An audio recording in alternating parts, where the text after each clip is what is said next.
Good morning, East Texas. It's time to rise and shine with the sun. The Grand Saline sun. Right here on BZTV. Grab your coffee and come join the fun.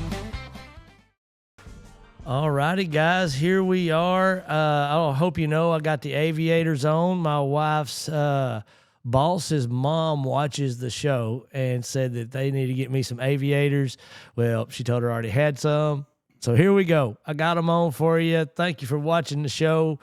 Anyway, welcome back. It is Wednesday, Hump Day edition of the VZTV Morning Show. Guys, it's been a pretty difficult launch off of the runway, but you know what? I think we're just about to get some of this stuff figured out. Today, we don't really have a guest on board. We're going to do some things that I've wanted to do since before I ever thought I would ever have a platform to speak about it. And so when we do, we'll get there. Also want to thank Mr. Ryan Henson for being over there in the guest host chair. And she will be off camera, but you will hear her energizing voice, Miss Katie Hicks, over here on the couch. She's feeling a little bit under the weather, and so she said her appearance was not audience-worthy today.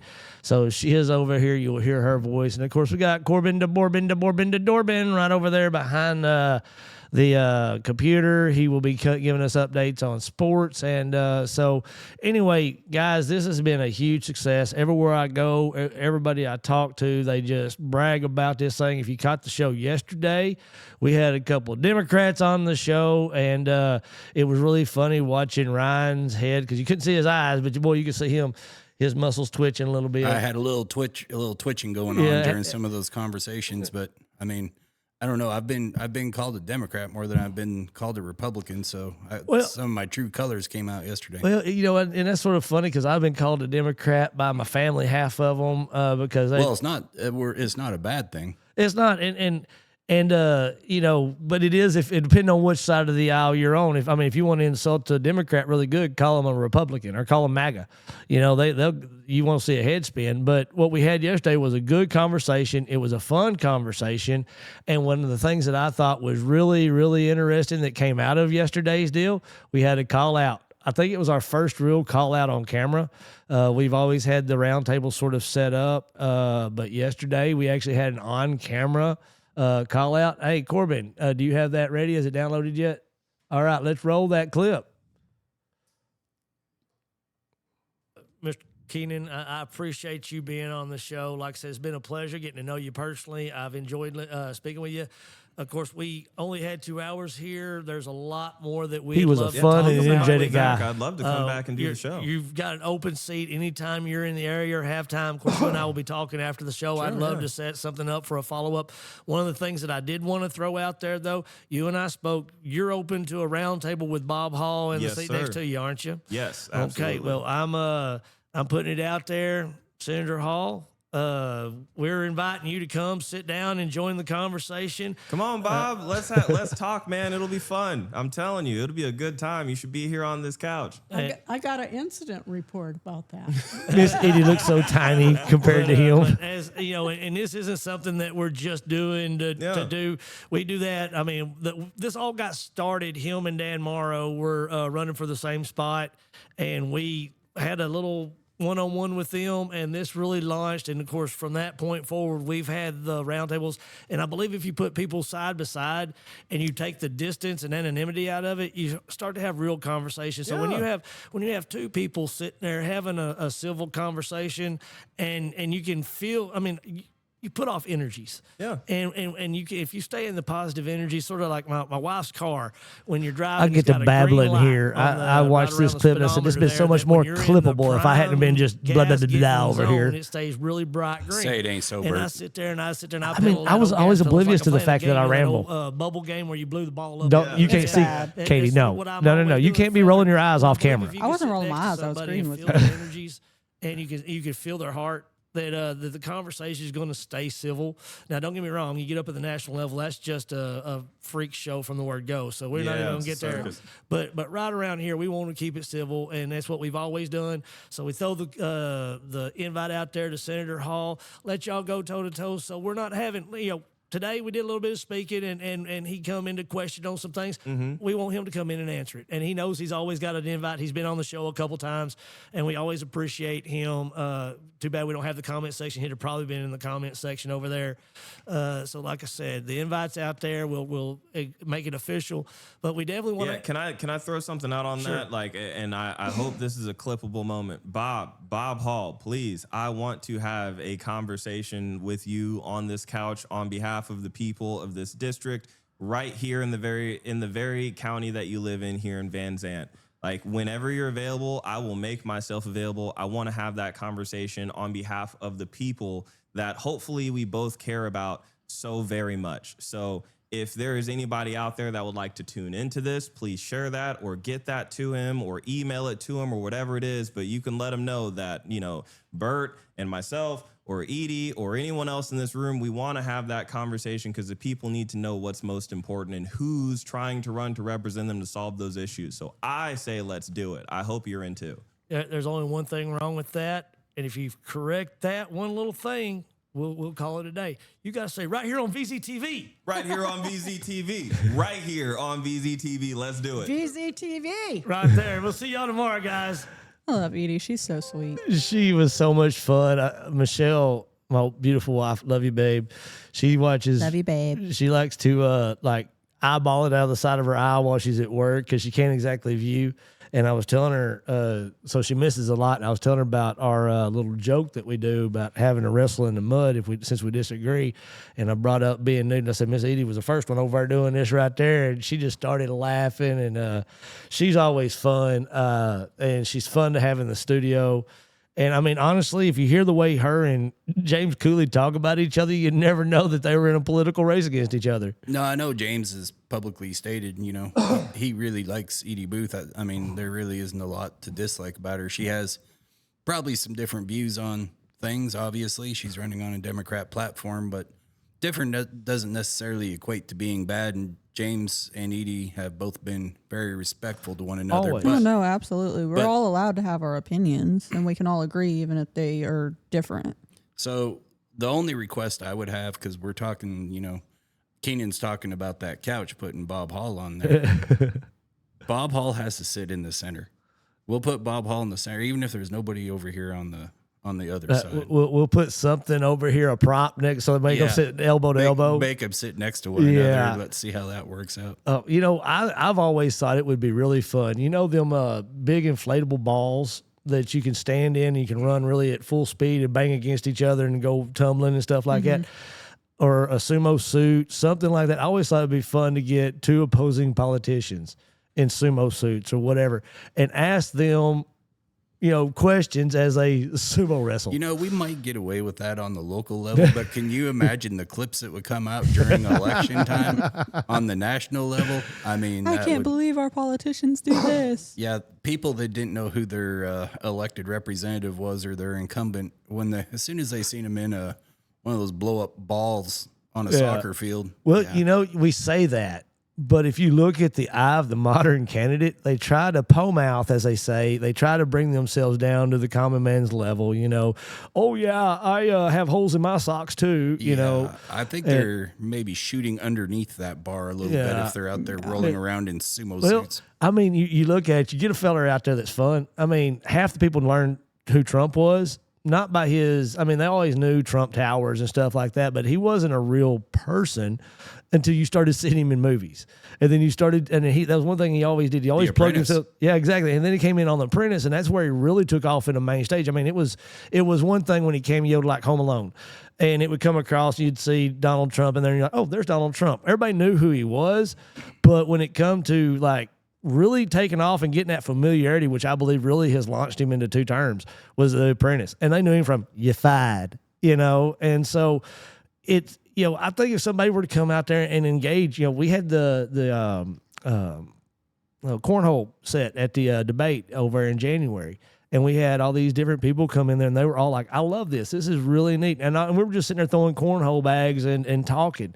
I think if we put people less behind flashy desks and have the prettiest among us interviewing them, on these mega media stands, I believe if they come in here and do exactly what Keenan and what Senator Hall have done, come in here and sit with us, I think it'd take them a lot further. And I mean, even enduring, there's that one podcast that does hot ones that they sit around, they eat their hot wings and stuff like that.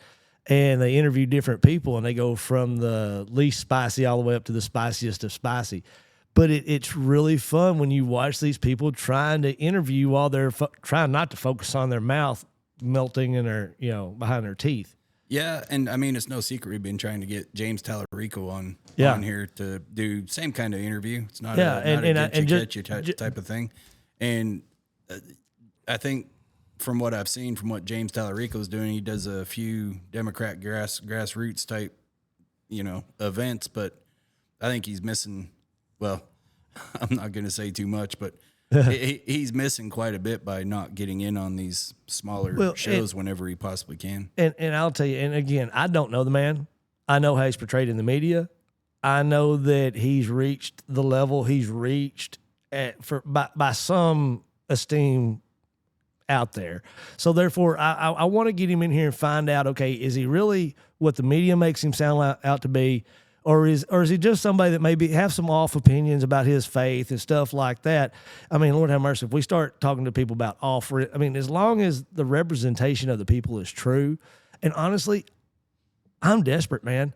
I'm desperate because of the simple fact, I'm not saying that I would back anything Tallarico would even push if what the media is putting out is true, but there's a big but in there. But I'm so over the career politicians that don't even look at us as people anymore. We're numbers. We are statistics. We're percentage points. We are, and of course, just like I asked Keenan yesterday, you're going to be representing a highly conservative area. So therefore, when you get up there on the state hill and you start getting pressure from other Democrats because you carry a Democratic seat in a highly Republican community, they're going to start asking you, hey, this is the grassroots change they're looking for. They're going to start putting a lot of pressure on him to push grassroots change. And I wanted to ask him, how would you delegate from that spot when you've got this guy over this shoulder saying, hey, we need you for the party, and you've got your people down here saying we voted for you? And I believe he answered it in a really good way. Now, campaign promises and buttholes were all the same. They all stink, but they're Yeah, he answered it in definitely a very honest way. But like you said, the proof will be if he does by chance get elected. It'll be in the making to see if he actually does that. Because basically, what he told us and told the entire world was, he represents everybody at that point. Right. And he's going to listen to everybody. And he specifically said, I'm not going to toe the Democrat party line if it comes down to issues where my people are saying, don't do this. Well, I can't imagine you ever really leaned in much Democrat at all. What would it take for you to, like I did yesterday, you're going down the Republican line, but you come to Keenan Colbert. What would make you check that box and then come back over here? Conversations like what we had yesterday, where you actually get to see the real person having real conversations about real issues. No BS. This is who he is. And when you listen to people actually really talk about something, if you relate that back to James Tallarico, yes, the right side media, Mark Levine, the Beck Show, all night long, they have the same script for James Tallarico. They go through their three things. God is binary. James Tallarico's a vegan, blah, blah, blah. And it's interesting knowing that we had reached out, or you had reached out to try to get him on the show. I kind of did a little deep dive one night into who he really was. And I started out with the Colbert Show because that was where he really put himself on the map, really, when he was on the Colbert Show. Right. And they wouldn't air that on the main media. It was on YouTube. But I went from there and did a bunch of other deep dives. And it's just typical of what either side will do to the other side when the pressure's on. They just make stuff up. And they make up a lot of stuff. Like, they're saying James Tallarico's a vegan and he's there eating steak. Well, and of course, I don't see a lot. I've never seen vegans actually just kind of broadcast eating a steak dinner. And I mean, he's big supporter. And, and like I said, I'm curious because I've heard some words that are coming out of his mouth. And I'm like, okay. Taken out of context. Yeah, but exactly. But that's that's why I started VZTV. And I don't trust 24-hour media. You know me, I call them propaganda, and I call it as I see it because I don't like, it's just like if you were to sit down and you were to listen to probably a Republican talk about Keenan Colbert, they would never mention he served our country. So to me, if you serve our country, if you put boot on battlefield, then your voice takes a higher tone than anybody else around you because you've sat there and you've watched what's went on. You fought for our freedoms. And, I listened to that man yesterday. Well, him and Miss Edie both. And I said, y'all are East Texan Democrats. Because, I mean, they are. Now, Miss Edie, she's on fire for her party. You could definitely tell that. Yeah, they're both on fire for their party or for what they're doing. But the one thing that I would really respect about both of them is they're not trying to lambaste their opponents. They're not. Like, Keenan had every opportunity to basically just go after his opponent. Like, if you recall the Republican Club debate that we had, and I don't remember, I think that was in January. Right. Yeah, January 17th. I remember that day. Yeah, some of those heavy hitters, like Sid Miller, I mean, they just came out angry.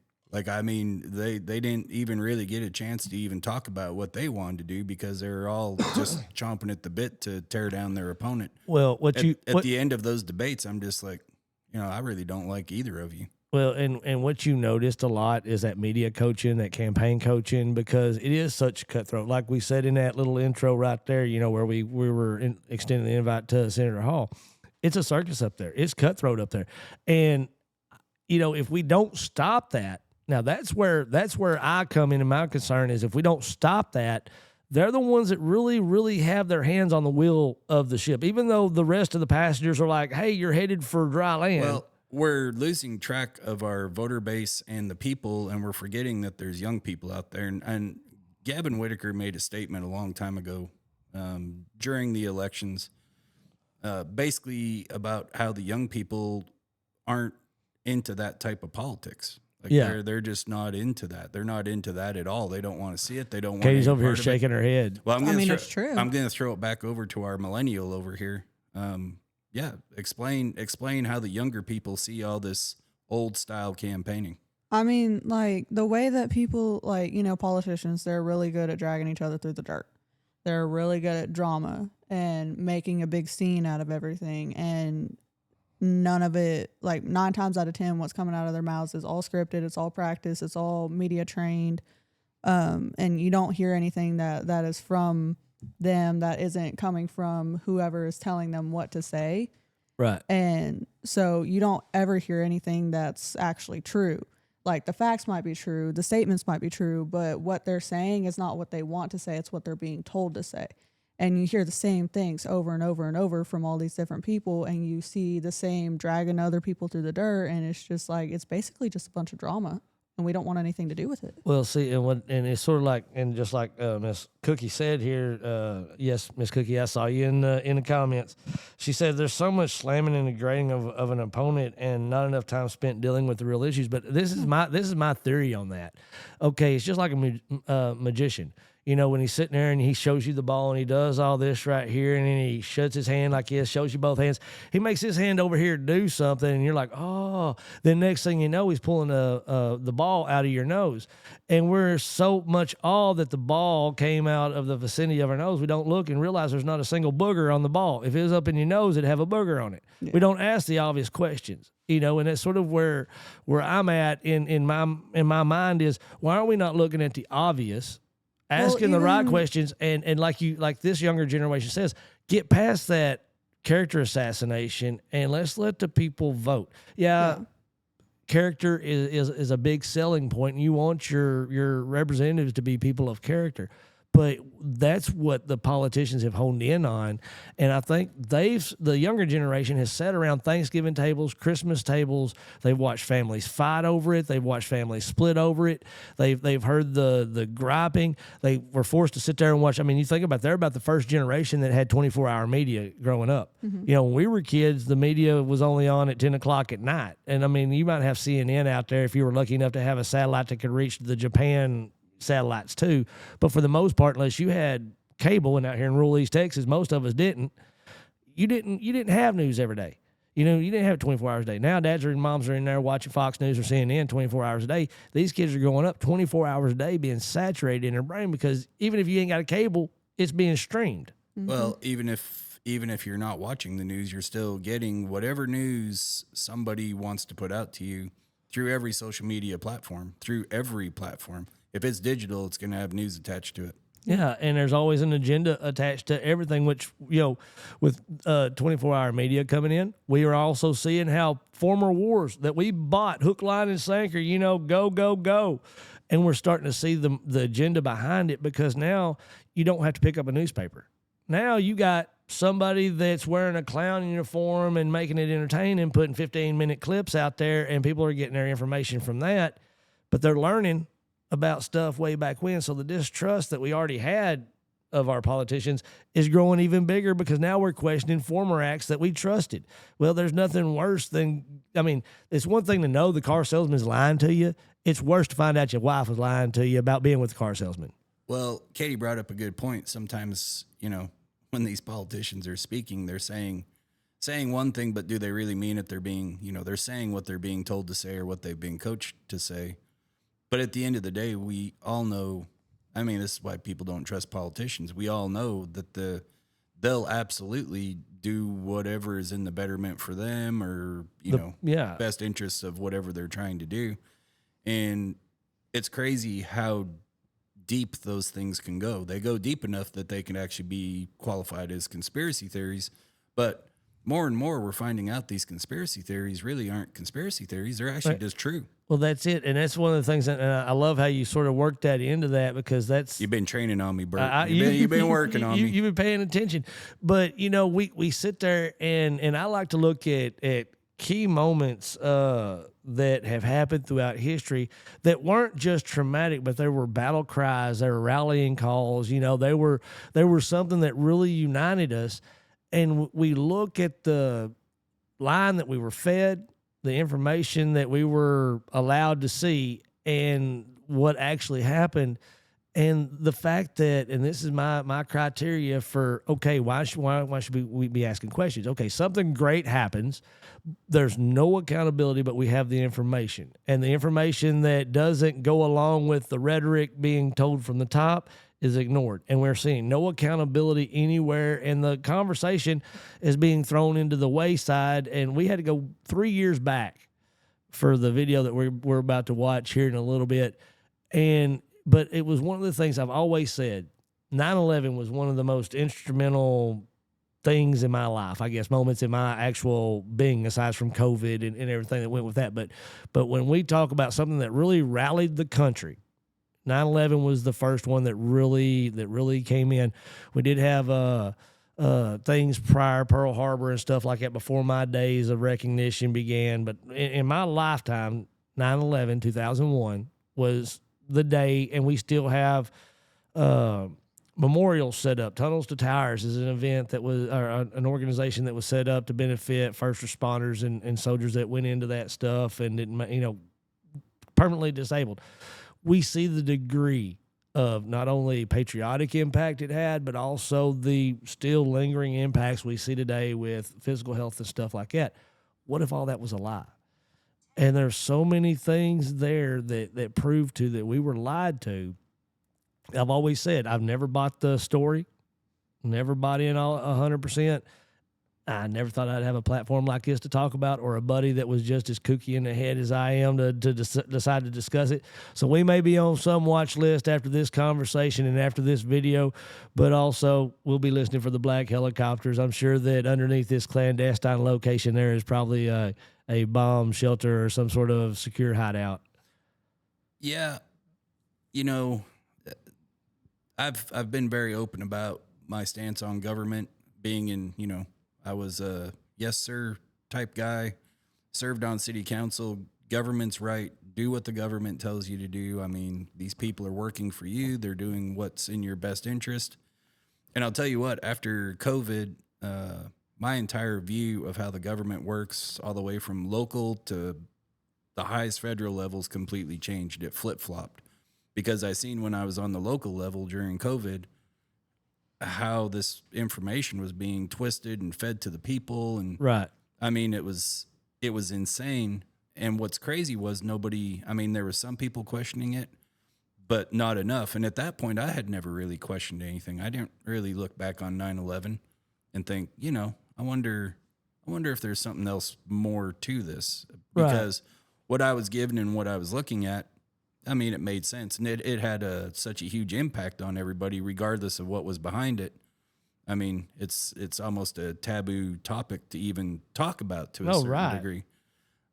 But after I started asking questions, and obviously there's always, since day one, has been some conspiracy theories about 9/11, I basically just kind of wrote them off. I didn't pay that close attention to them. And at some point later on, I just started actually, watching and listening.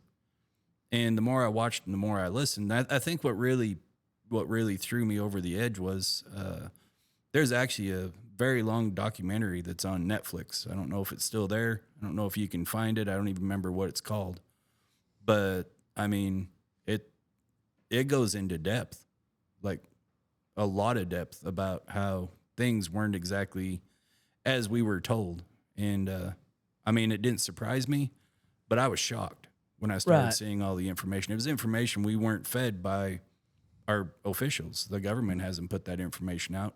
And our government's gotten really good about that, not showing all the cards, only what we want. And it doesn't, and that's what I sort of look at up there. Both parties, all part of the same coin. It doesn't matter we alternate back and forth between administrations. So it's not like we can't say there hadn't been a Democrat in office or there hadn't been a Republican office.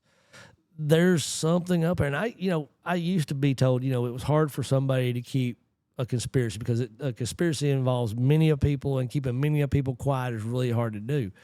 But you see in the flood of information we got nowadays with I'm an idiot here in East Texas. There's probably less people in this county than there is in Tyler. And yet we've got a podcast that reaches 64 countries. Nowadays, information is so abundant, and there's a cornucopia of it just flowing out.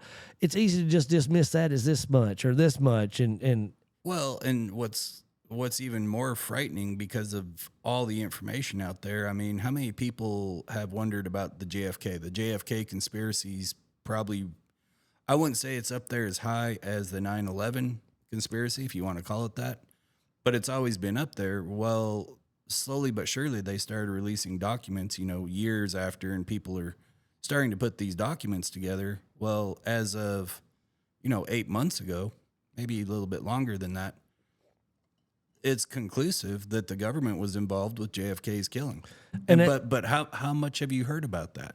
Even though the documents are there, people just glazed over it there, and there's still some people that think there's a conspiracy. Well, the people that thought there was a conspiracy before are holding up all their millions of government documents, and they're like, look it.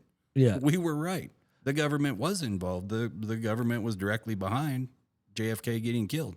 And yet there's been no accountability, no name drops. I didn't know about that, because we were taught about, his assassination in school, and that was never. Oh, it never is. It will never be. No, and this is and all 9/11 this is all just recent. Literally within the last year, they released the last document. You said the conspiracies may not rise. I beg to differ. How many years before 9/11 did Kennedy get assassinated? And that's been going on, and we're just now getting documents. And I promise you, once we get to watching this video, I promise you some of that concealment. Well, and so does it all hold hands? The same thing, aliens. So Trump actually just released all these alien files, and lo and behold, guess what? Yeah, no, that's not really a conspiracy theory. There really is some, unidentified, or I don't even call them UFOs. They call them something else, but they're for real.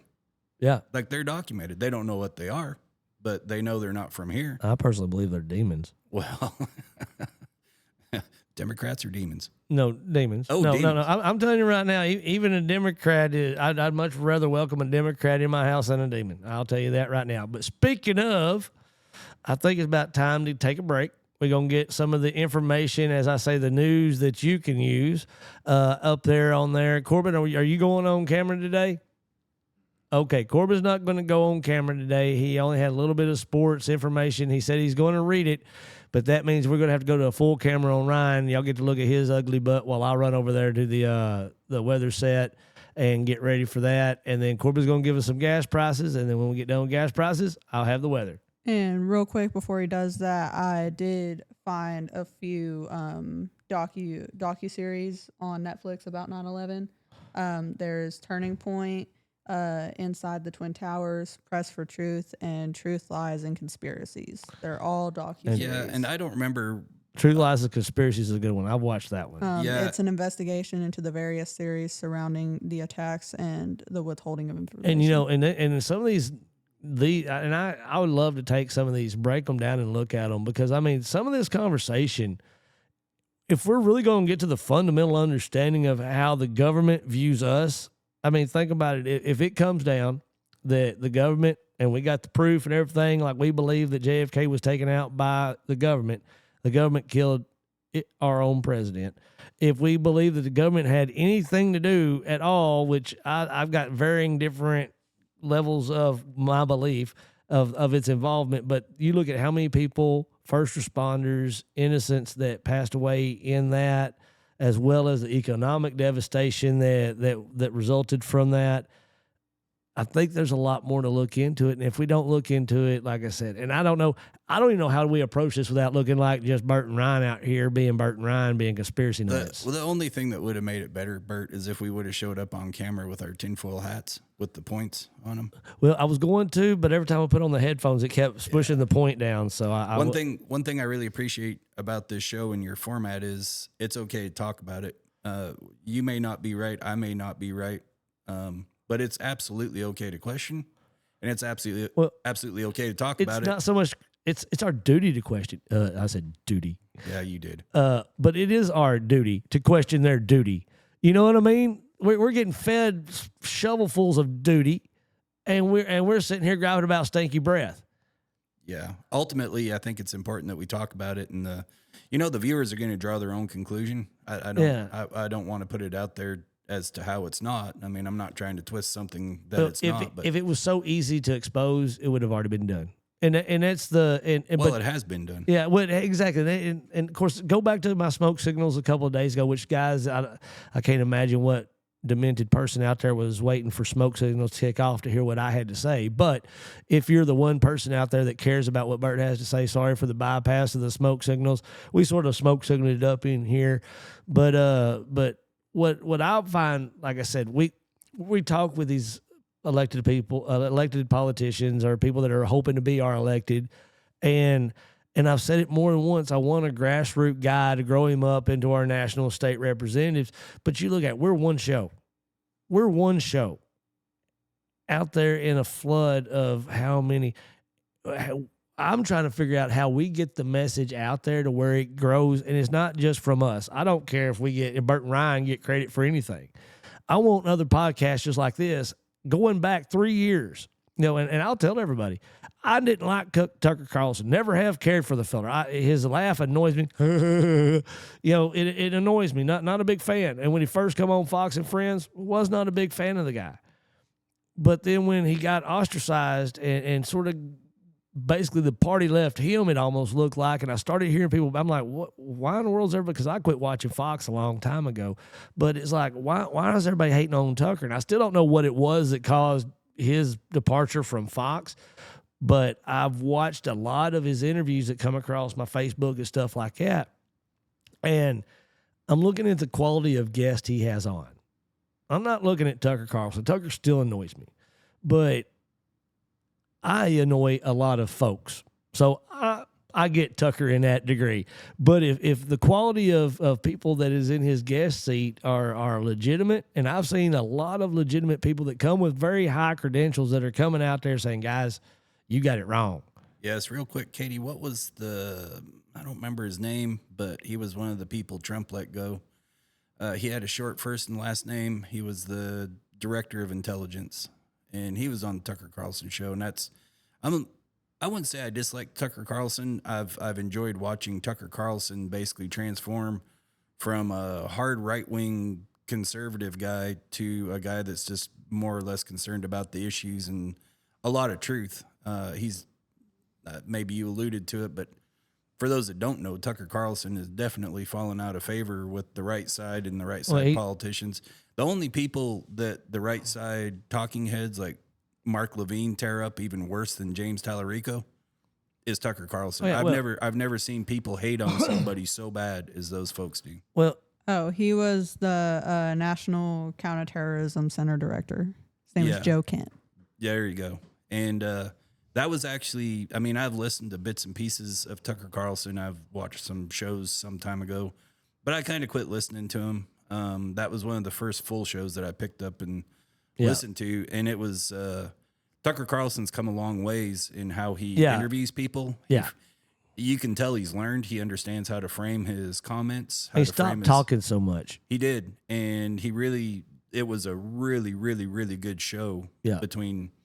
And I've watched him with a couple of different interviews, and one guy was one that he said he called the prediction of 9/11. I was looking for that one, and we may get into that one in the future because, like I said, when we talk about discussing local politics, we're going to do that. But I mean, honestly, I think if we don't start looking at the bigger picture and getting our local people informed and who they're voting for on the bigger picture, then it doesn't matter what we do here, because when that fabric starts to tear, it doesn't get to one strong spot and stop.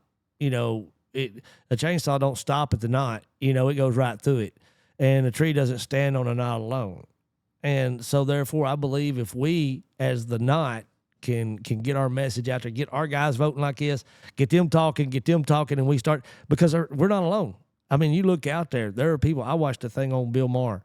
Again, you know how I feel about Bill Maher and all that, and some of the things.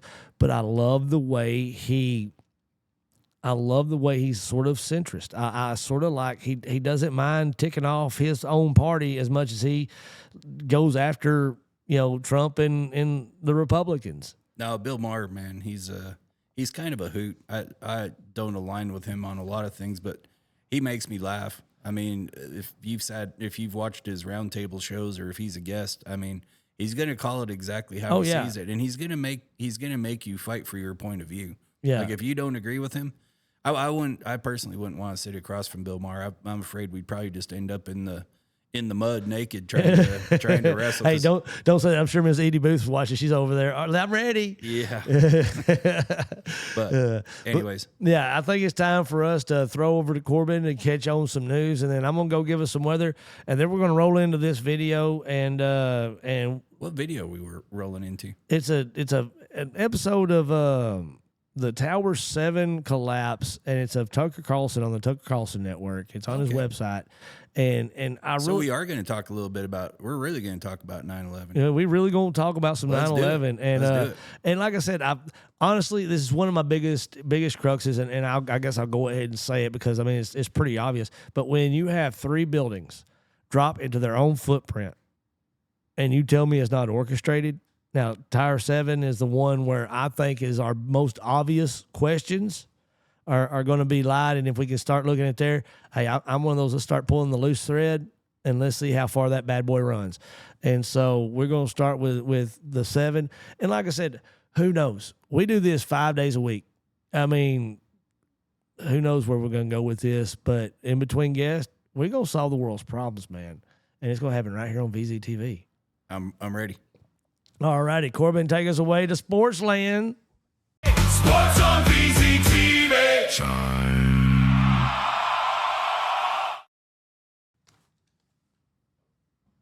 So we really don't got much news other than just kind of recap of what's going on here in the next few days.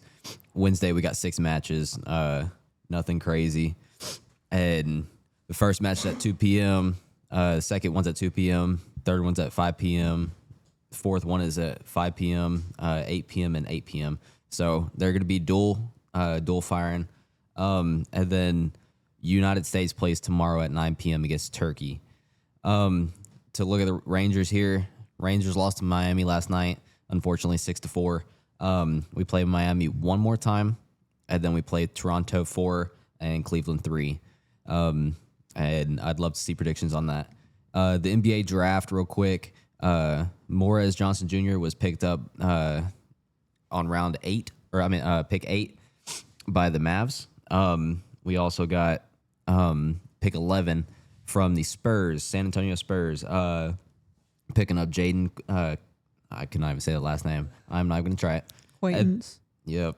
Good luck on that. And then Koa Pete, pick 13 from the Mavs. So that Mavs got 2 players. Spurs got 1, which makes sense because Spurs actually went to the finals. And then overall MLB scores, Astros pull off the win against the Blue Jays. Royals get a good win over the Rays, 12-5. That's pretty good. Yankees win over Tigers. Mariners win over Pirates. Rangers obviously lost to Marlins. Phillies win over Nationals, 14-9. Cubs win over Mets. Brewers Just skip right over the Phillies. So, Brewers win over the Reds, 2-0. White Sox come out with it over the Guardians. Skip them too. And LA. Skip LA. Skip all of them. Dodgers with an absolute banger against the Twins, 12-3. That's Katie's favorite team. Oh, yeah, love them. The Diamondbacks 4-3 over Cardinals. Red Sox 5-2 over the Rockies. Orioles lose, unfortunately. Angels win, but 5-1. Padres versus Braves, 6-7. Okay. And then the Giants versus the Athletics. Giants win that one. And while we're still on baseball, Oklahoma did win the College World Cup 13-2 for Heck their yeah. final game. Yeah, that's. Oh, my bad. World Series. Sorry. So we're going to flip to Dad. TV weather. VZTV weather set. It's basically gonna be hot. Today's just gonna be a hot deal. Oh, here we are. We're looking at some gas prices. We'll scroll through. Look, guys, we would do Van, Grand Saline, all those other places for gas prices, but on Gas Buddy, there's nobody keeping them up to date. So right now, the Canton folk are keeping it up to date, business owners and patrons. So you can see where the gas is rolling. I think we have one price for Ben Wheeler. Yeah, there's actually one price for Ben Wheeler, and it's probably not going to be the lowest in the county. Been out there and Ben Y'all Wheeler. go use Gas Buddy and update our prices so we can let you know what they are. Exactly. And don't make me get Miss Katie on y'all. She will get on y'all pretty hard. But yeah, you can see right here as we scroll past, you don't have nothing 359 out there in Ben Wheeler, but everything else is dots. So you guys, if you use one of these stations on a regular basis, keep it up to date. That way, when we come in here in the morning, we can tell you, hey, when you leave out, you look at 359 there at the Valero. There's some up there that are closer to $3, $3.19, $3.16. So that's a pretty big savings if you go out there and you start comparing your prices. So anyway, our weather, right now we're sitting mid-80s, 85, 86. Grand Saline's sitting at 88. Myrtle Springs, 85. Vans, 87. Ben Wheeler, 86. So it's going to be, I think, 94 is what they said today's temperature was going to be for the high. We're not seeing any rain. I think there was supposed to be a little bit up in the north, east up there that got rain yesterday up around Paris and all that. But again, I don't think there's any much of that even in the area. That'll just add to some flooding that's been in the area. So today, I think we're starting to get into the where we start to feel like 100 degrees on our feels like. Our wind speeds are high on Sunday was 97. Yes. Believe so. So pack your shorts. Yeah, exactly. Definitely pack your shorts and your flip flops if you need to get a tan. Right now, winds blowing northeast at about 10 miles an hour, 9 miles an hour, depending on where you're at in the area. Not too high of rain, but as you can see right down there, let me get away from the thing. Here's our dew points. It's still sticking around the 70%, 75% up there in Golden. 69 in Ben Wheeler. Pollen, if you get on the at you factor, still green in the area. So depending on what you're allergic to, what gets you to sniffling and sneezing, it could be a good or bad day. Yellow up in Quitman, so You what? I said there's a little yellow over in Quitman. And Oh yeah, if we scan out a little bit, you can definitely see where the people are really itching their eyes today. My sister-in-law down in Houston's down there sneezing probably, but up here around East Texas, as we look for today's gonna be a high of 93. Let me get over here. We're gonna see there is no rain on the forecast for today. It looks like it's just gonna be windy Friday, Saturday, and Sunday. Next week, it looks like next Friday's the next time we see a little bit of rain percentage. And it looks like we're going to run around mid to high 90s for the foreseeable future. And the feels like are definitely fixed to start getting into the three digits. And as me and the wife always joke about, if it says it feels like 100, well, to me, it's 100 degrees. So that's what it feels like is 101 right there. Good job, Bubba. Corbett over there behind the thing. But as you can see, no rain in the forecast.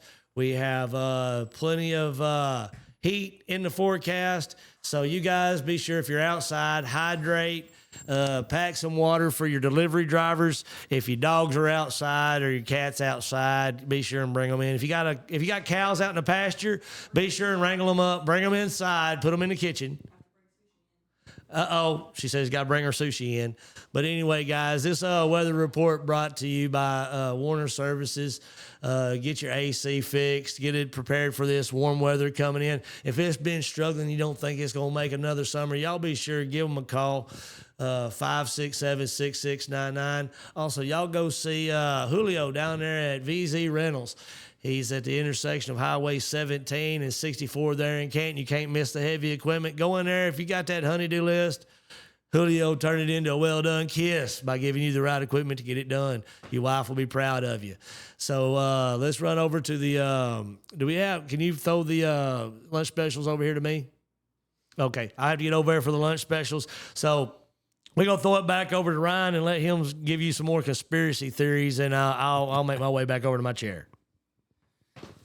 Hey, during the break, so I mean, I got some text messages, and I think I mentioned once before that I do a lot of different contract work for getting people open or getting their businesses back on track. And anyways, one of the current contracts that I'm working on diligently is for Metal Masters Supply in Canton, and I got a message that's Brian and Jenny Cantrell, and Brian sent me a message. He's like, "Hey, is this you live on VZTV?"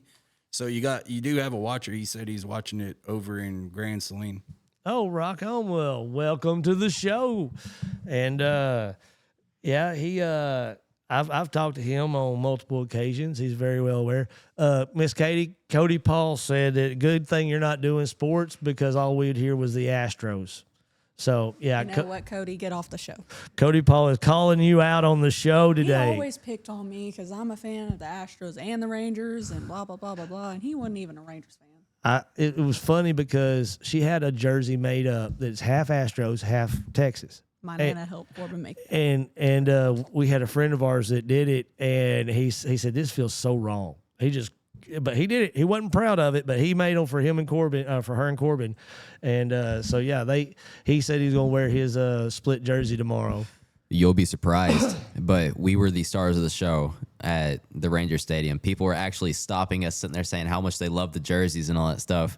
Yeah. And the people that really didn't take like deep consideration to the rivalry was the ones I was sitting there saying, this is awesome. We were even hearing people whisper at us and pointing at us. I did see some of them roll their eyes, though. But I could also see they might have thought it was a rivalry between the wife and husband type thing. So they're, that's really cool, funny and stuff like that. But the ones Corbin's not even a big baseball fan. He's really not. It's me. Yeah, Corbin's always been Which, to be fair, I did see a truck with the Astros and a Rangers flag on the back of it. It was a flatbed Ford. I will be doing that.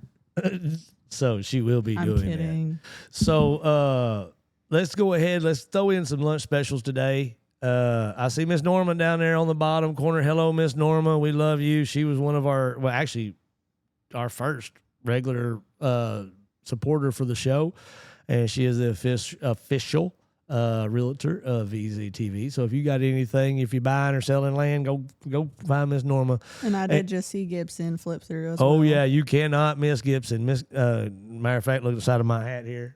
There you go. You see, I mean, Gibson is, if we wouldn't be here if it wasn't for Gibson down there by my name, and WWJ, Casey Jordan. Of course, you see Total Civil Engineering. That's all. They all work in one collaborative group. So anything y'all need done, y'all definitely go see them. And I guarantee you, if you're hungry, you ain't gonna regret this. Hamburger steak, mashed taters, a roll, and a drink, $14.99. Made from scratch. Sounds suspiciously Southern. Let me tell you something. The two salty broads over at Trax, they are, like I said, every time I do this little spot, my wife says when we go over to eat, it doesn't feel like you're eating out. It feels like you're eating over at somebody's house. I mean, they've got old dining room tables spread in there. It doesn't look corporate by no means at all. And, my wife and I used to drive across the country. And we would try to stop these little mom and pops and eat, because you would see the atmosphere is just a total different vibe when you're in a mom and pop across the country. Well, that right here is what this is. If you're coming into Grants Lane, right as you cross the train tracks, you'll see their mural on the side of the building. They call themselves Tracks because they're right there next to it. If you're standing in line and a train goes by, we call it a toot and a scoop. You get a free scoop of ice cream if you're standing first in line when a train goes by. They also got dirty sodas. So anyway, 100 North Main. Y'all go check them out. The special this week is hamburger steak, mashed taters, and a drink for $14.99. Also, we got Grand Slice. We want to welcome them to Team VZTV. These are new owners underneath this. It used to be Slice in the middle. They came in Grand Slice. Their special was 2 large one toppings for $20. She told me they just had to shut down for 2 weeks because of an equipment problem that was basically poisoning the help up there. And so they got that fixed. They had to come back in and reopen it up.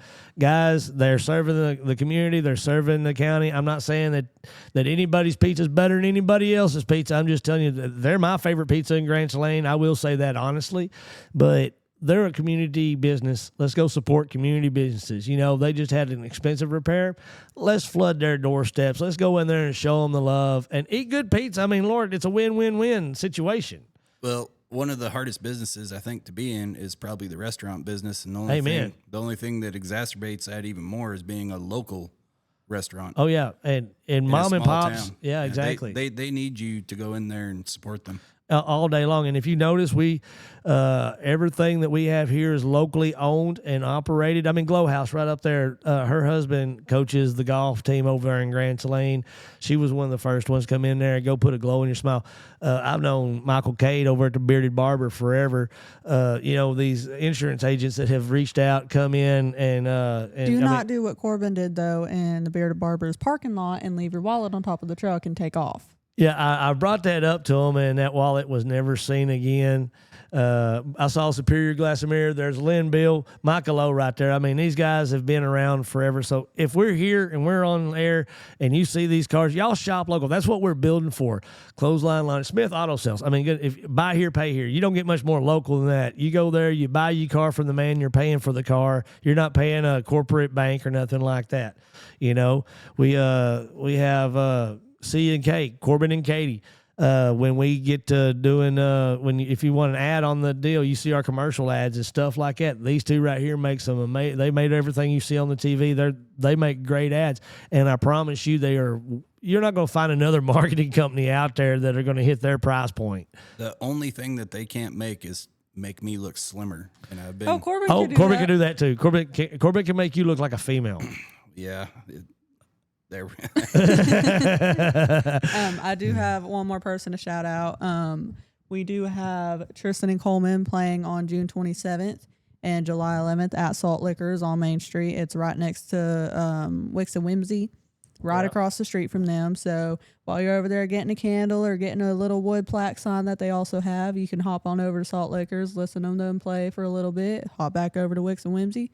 They are very talented young men, very good friends of mine. So it would be very appreciated if you went and checked them out, even if it was just for a song or two. Corbin over playing with the camera. You see him over making you skinny. Well, at least the audience is aware now. It's them making me look fat. I mean, he can even make me look even fatter than I really am. You know, these are what they call clippable moments, you know, where you take these out and put them out there. But, you know, it's people steadily learn. They're the geniuses behind this. They hold us hostage. Like, if they really wanted to make us look bad, they really could.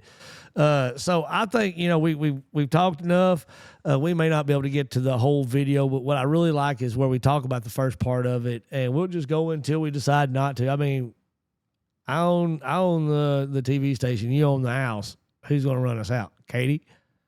How long is the video? 29 minutes. We're good. So we'll have like 30 minutes to spare of talking time. All right. 30 minutes to spare. Find us another video.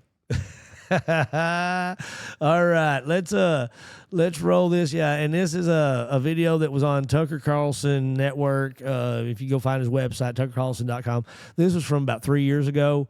36 months is what it said on the thing, but it talks about some key points that I find very interesting on 9/11 that you would figure our government, if we really wanted to know the answers to it, would be all about, like, on top of the White House. You know, hey guys, guess what we found? Putting on every news channel, and you know, and literally it takes somebody that's been basically an ostracized news person to take it and bring it out there. Because you think he'd ever been able to cover that on Fox News? No. Exactly. All right, roll it. Conspiracy theories to flourish after the 9/11 attacks. Here's what you'd do. You'd suppress video evidence of the attacks themselves. You'd ship the rubble from the attacks overseas immediately without looking at it. You'd call everyone who disputed the official narrative crazy or a criminal. You'd engage in a campaign of very obvious lies about the attacks. You'd do everything you could to prevent an actual investigation into what happened.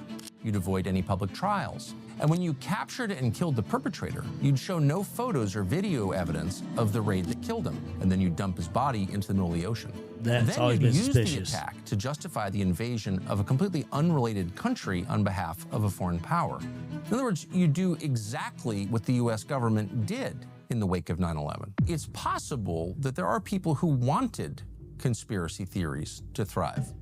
The more far out, the better. The more time people spend wondering about directed energy weapons, the less time they focus on the obvious, the facts hiding in plain sight. And the main fact that they are ignoring is our government's central role in facilitating those attacks. We established this in episode 1 of this series, and the extreme levels of incompetence that made it possible for bin Laden from Kandahar, Afghanistan, to pull off the most sophisticated terror attacks in history.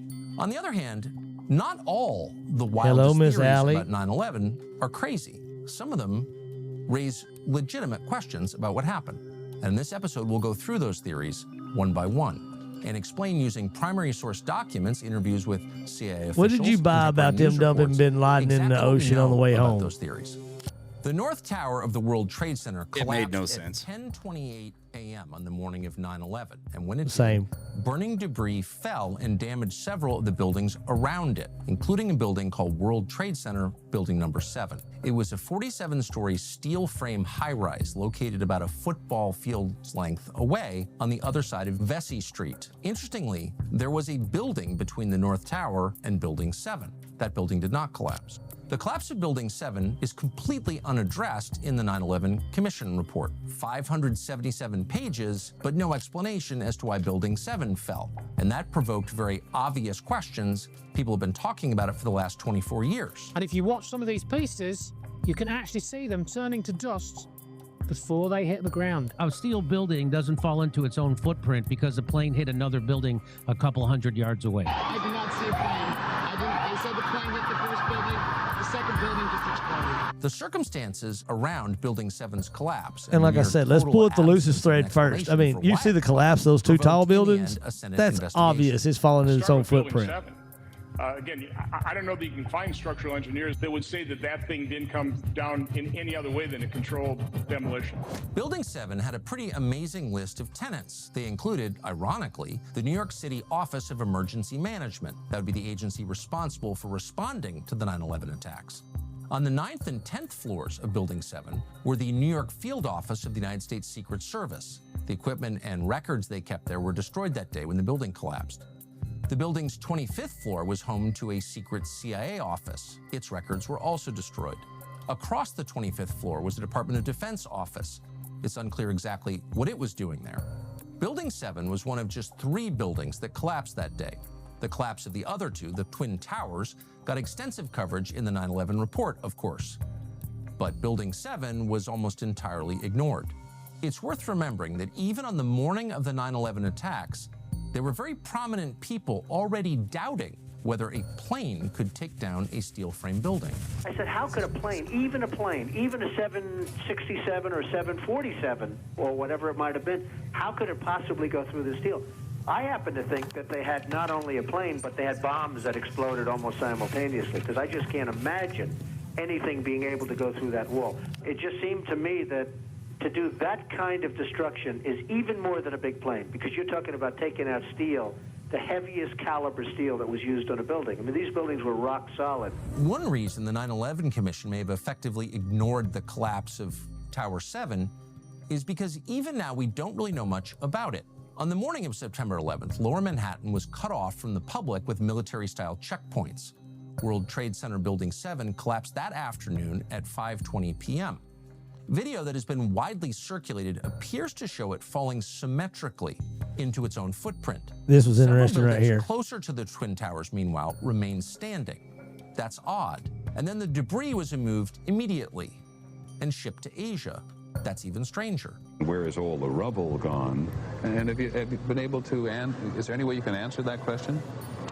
I'm sorry, Peter, I didn't get the question. Okay, I apologize. Jackie Judd and several other people keep asking us, when you look at where the towers used to stand, there is surprisingly so little rubble.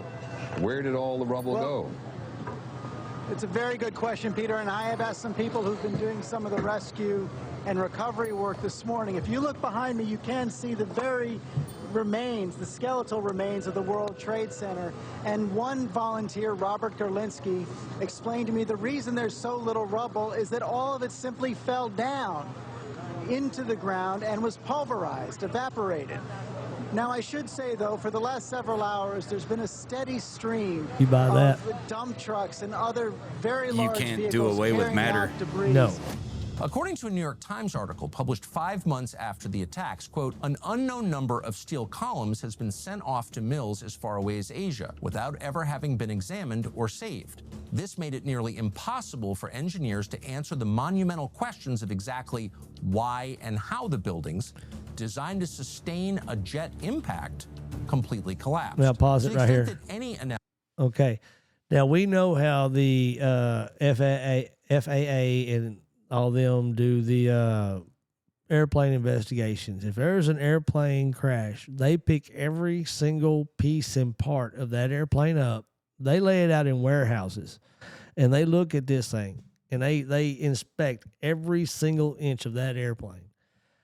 We had two heavy-duty jetliners carrying civilians, or as they call them, souls on board, crash into buildings, and we do not go and try to reconstruct the event to explain.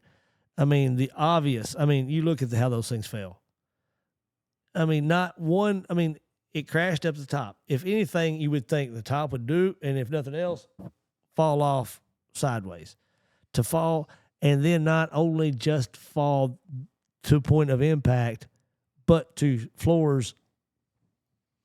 Yeah, so they called it the cascading effect, and they actually attributed it to water. So when the planes hit, apparently it busted all the main water lines, or busted some of the more major water lines, flooding the floor below it.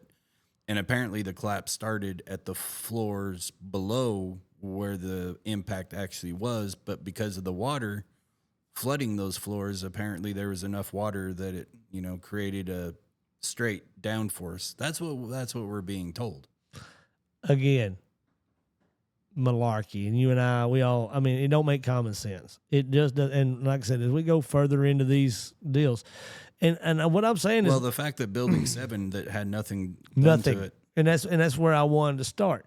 I wasn't aware until I started looking into it years later that there was a Building 7. Yeah, well, just like he said, there's very little known about it, and we see the offices that are contained there. Now, what gets me, okay, let's say that we give legitimacy to the first two towers, the primary two. We got to start asking questions about number 7 and why it was even fell. Because if you have an event over here that's completely unrelated to this event, to me, it almost looks like it was an opportunistic deal. Like, oh, we have this event, we need to do some house cleaning real quick. We ain't got no other. This is a once in a lifetime deal. Let's do this now. It's what it sort of comes off as. Yeah, and I think comparisons could be done. When they said that the material was pulverized, blew away as dust, matter doesn't disappear. Dust is going to go somewhere, but if you did a comparison with a controlled demolition of a building similar, something similar, any demolition guy would tell you, the biggest part of the job isn't necessarily taking the building down, it's hauling it away after. Yeah. Katie, you were what, 7 years old? When 9/11 happened. Oh, wait, no, you weren't even born yet. No, I was born in 06. My mind was going, you were born in 06. Yeah, 2001. I was going to 11 instead of the 01 part. No, my mom was still in high school. So growing up, what have you, like your opinions of 9/11? Someone that wasn't even born at that time, what is something that you've seen the impact of 9/11, your premonitions? What have you always believed? I know people are very, very hesitant to go certain places, like to certain countries. They're just like, they're very hesitant of outsiders, basically, especially like the people who saw it happen or the people who were there specifically when it happened. I've noticed that they are very mistrusting, and they're very how do you say, like they just want to keep to themselves, really. Yeah. Like they don't want anything to do with anyone because like they're scared. And I heard my mom talk about it. Everyone was just like, they were crying, they were terrified because they were seeing it on the news, and they had no idea like what was happening, like how big it was going to be or how big it could have been, because it definitely was not as worse as it could have been, but it was pretty bad. Corbin, do you have that presidential chart that I gave you yesterday? Do you still have it loaded where it had all the presidents on it?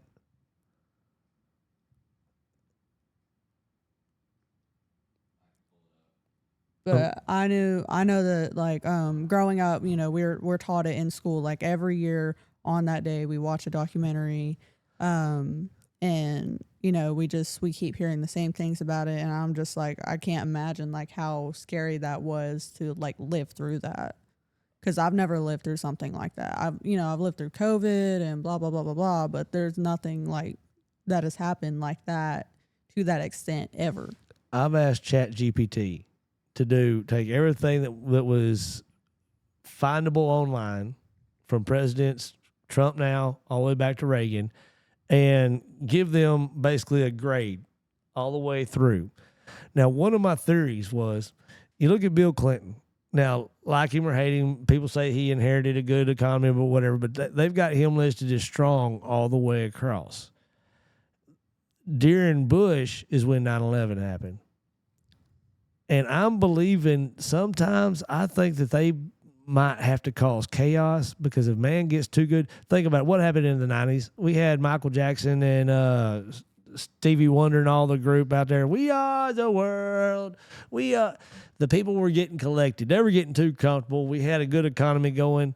And then all of a sudden, terror attack. Now we're back into, we need to trust our government a little bit more. We're scared of everybody else. Oh, yeah, praise them. Put the flags out there. Let's induce trauma to get patriotism. And if the government is involved, like I said, if we go back and we establish, that's what I'm trying to get to. If we establish the government was involved, and it wasn't the narrative of some, extremist, religious zealot, and it was actually government, dude. And when we start looking at 7, what other conclusion can you come up with? So the conclusions drawn, the part that's missing for me and has been missing ever since I started looking into it is the actual Corbin. The actual intent. I mean, there's a lot of reasons why a government would do something so dastardly, but I don't think Bush had. I don't know. It's the part that doesn't make sense. It's the part that doesn't fit into the so-called conspiracy. There's nothing that the government could want that would warrant the means to an end for what they were trying to get. Does that make sense? Oh, yeah. Oh, and that's where the term is psyops. A bunch of this stuff is psyop. They put it, they plan it, they get it out there. I'm trying to look. It looks like we might have lost Facebook. Let me go make sure. Yeah, it looks like if you, Corbin, you might want to put a post out. It looks like we've lost Facebook. Miss Cookie brought it up, said it was buffered and we lost it. We thought we had it good. It started off good. And Facebook, if any of y'all know about the Restream, Facebook has always been one of our biggest pains in the butt. Sometimes it takes off right. Sometimes it doesn't. Sometimes we have to start it, stop it, and then it's good for the whole show. But we're here on the VZTV app, so anybody that's, I guess I can't really talk to you on Facebook because you're not there no more. So anyway, but yeah, I do believe that there's what they call wagging the dog, the tail wagging the dog. There was some accusing of that when Clinton was in office. There was even a movie made about it, about start certain wars so it gives certain perspectives and gives sort of, you can manage a war that you create a lot better than one that you're reacting to. And throughout time, you look, and especially when politics becomes narcissistic, we start to see a lot of things, especially when you have an agenda and you don't have collusion. What happens? It takes bigger swings to get compromise. I mean, like if you're just down there today, everybody's forgot about 9/11. They're back to arguing, bickering, and we're back to the shredded fabric again. But yet tomorrow, let's say a big old ship sails into the Statue of Liberty and topples it over into the deal, and we find out it was a terrorist that did it. Okay, all of a sudden now we're going to be back to, we're all, pledging allegiance and putting flags on our thing again. Or do you think we could have an event like that and the left is so far hating? I mean, there's some of them that don't like America. I don't know that you need to have an event like that, and we've proven that with the current war that we're in with Iran. I mean, basically all we need to do is have a president that says, you know what, we don't want you to have the ability to have nuclear arms, and we're going to come for you. But they're not. But people aren't putting the flags on. What I'm talking about is that they're not putting the flags on even this war, because. Well, that's why there's a lot of opposition to it. Like when you have something dramatic, like the Olympic bombing, you got the trade centers getting hit. People put flags out on the stoops. Say, we unite as Americans. This Iranian war over there. We're not even calling it a war. It's and that's it. I mean, of course, Trump don't want to call it a war because he was no more endless wars, and of course, the left is all about this is a war, this is a war, this is a war. It's all about dialect and verbiage. Right. So my point is, I don't know that we need to have a really good reason. Like we don't need to have a 9/11 to go to war. We've already proven that. But I mean, on the other side of that, what a lot of people on the conspiracy side would agree with is that George Bush Jr. is basically kind of avenging what George W. Bush did. Right. 1992 Desert Storm. That went well to start with. It didn't exactly go well afterwards. The Weapons of mass destruction were they ever found? Well, so they learned that after a war, the real work is after the war, and unless you have boots on the ground the entire time, there's going to be a reversion. Well, it used to when like World War I, World War II, you had women leaving the house to go to work. I mean, the patriotism ran so deep. It was wearing an apron, and they would take the apron off and go out there and go to the steel mills, and they're building building bombs and airplanes and stuff like that. But with the Vietnam War coming in, you didn't see that a lot. You saw the soldiers that were coming home from war getting spit on. Nowadays, we're in wars every other day, and we don't even think about it. No, there's not one more flag flying today than there was the day before the Iranian war, the first bomb, the first shot, because we're so used to the wars and stuff like that. And that's what I'm talking about. It took 9/11. I mean, you lived through 9/11. You saw you couldn't drive down a neighborhood without having it lined with American flags, because everybody out there, red, blue, yellow, it didn't matter. Everybody was all for America. And now we don't have. I mean, what's the next event it's going to take to get that back? Because I mean, honestly, the how we're going about it now, the rhetoric and all that stuff, it's gotten so toxic. I'd almost take a 9/11 again, and we'd have half the nation sitting there saying we deserved it. If you look at how they're portrayed on the media. Yeah, I don't know that I 100% agree with that. To your point, yes. One thing 9/11 did do was absolutely, unite America for one cause. And at the fear. Yeah, and at the time, I don't think anybody even was really thinking logically about it. I think that everybody was like, we've been told that we're attacked by these foreign terrorists. Didn't ask questions. No, and then ultimately it ended up, Iraq has weapons of mass destruction. Nobody even questioned that. They could have said, Iraq has a bad attitude. I think at that point the Americans would have been like, let's go over there and fix them. Yeah, we're just we're gonna right the wrong that they put onto us. So yeah, I guess in a way they that justified what they were trying to do. I mean, I'm just not dug in deep enough to really understand the proxies and everything that's going on in the Middle East. It's far deeper than I can even wrap my head around. But yeah, it does make sense that President Bush was avenging some of his father's, miscarriages during right. his time, like 91 and 92 for Desert Storm. Yeah. Because that was going on when I was in high school. Yeah. Well, it didn't, 10 years later, it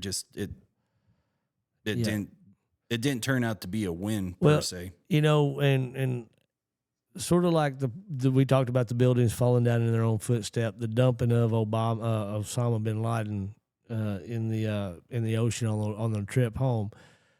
Doesn't that sort of ring about like saying, yeah, while I was at the concert, man, I made out with the hottest chick in the room. Oh, really? Where's she at? Oh, she had to leave already. Well, we got old Osama. We've got him here.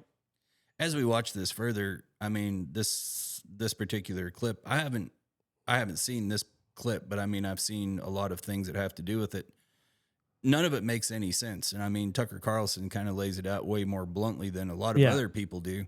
Tucker's obviously coming at it from an angle. He has an agenda here. He's not just laying out information for you. He's telling you, hey, this is what happened. This is where I was working into Tucker Carlson, and of course my ADD took me off in a different direction. But like I told you, I didn't really care for Tucker when he first come on.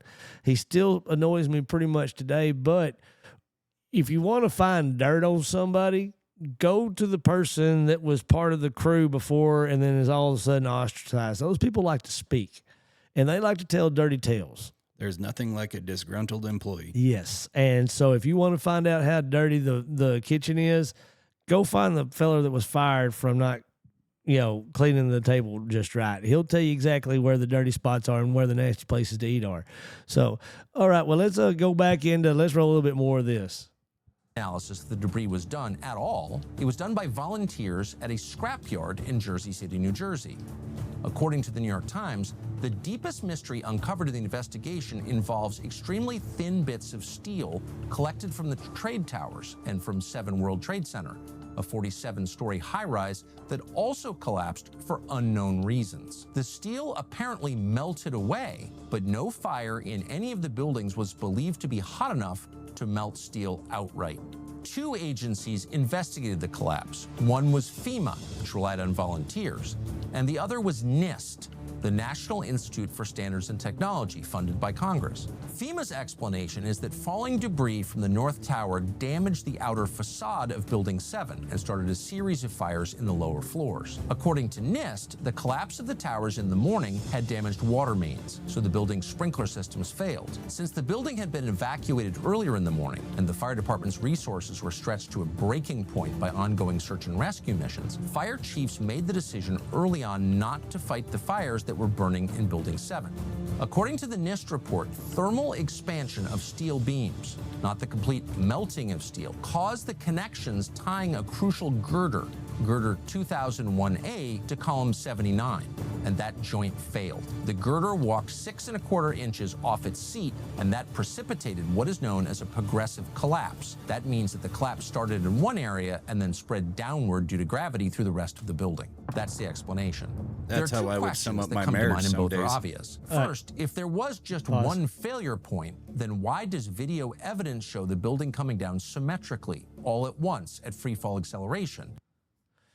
Yeah, this is the part where I love. It is very good. They show a second angle than the angle that has been shown all over, where the penthouse actually crashes first, and then the rest of the building crashes. We weren't even shown or told about Building 7. Yeah, and I'd never seen. I didn't know that existed. I'd never seen that fusion. I mean, I've seen a lot of stuff that has to do with this. I've never seen that fusion reconstruction. That drawing we're just looking at that's a Fusion 3D, which is, it's an amazing piece of software that can actually do that. I mean, it will tell you how things are going to, how it's going to collapse, a progressive collapse. All right, go ahead, Bob.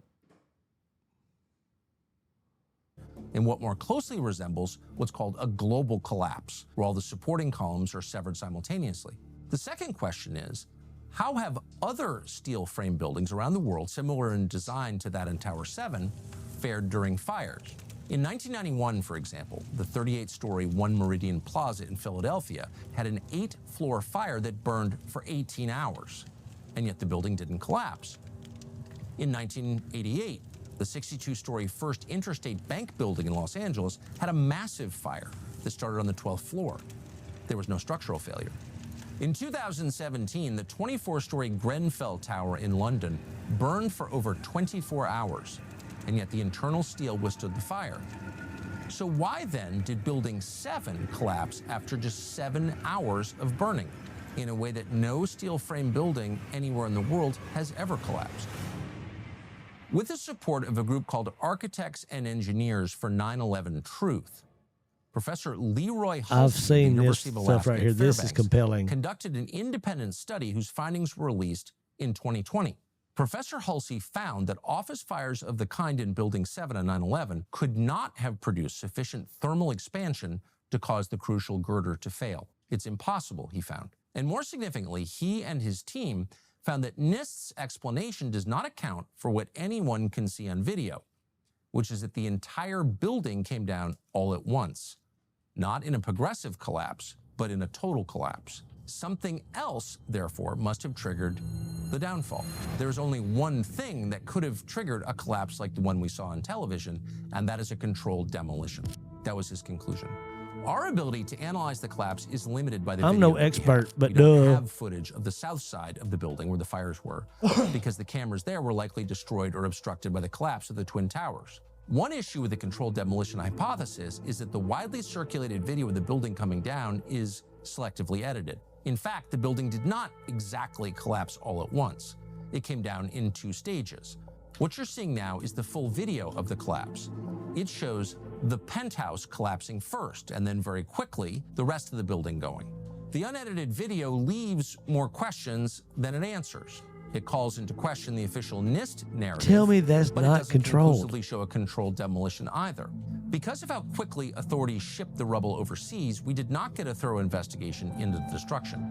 But one group of scientists did collect and test 4 samples of dust and debris collected by a Manhattan resident about 10 minutes after the collapse of the Second World Trade Center tower, 2 the next day, and a 4th about a week later.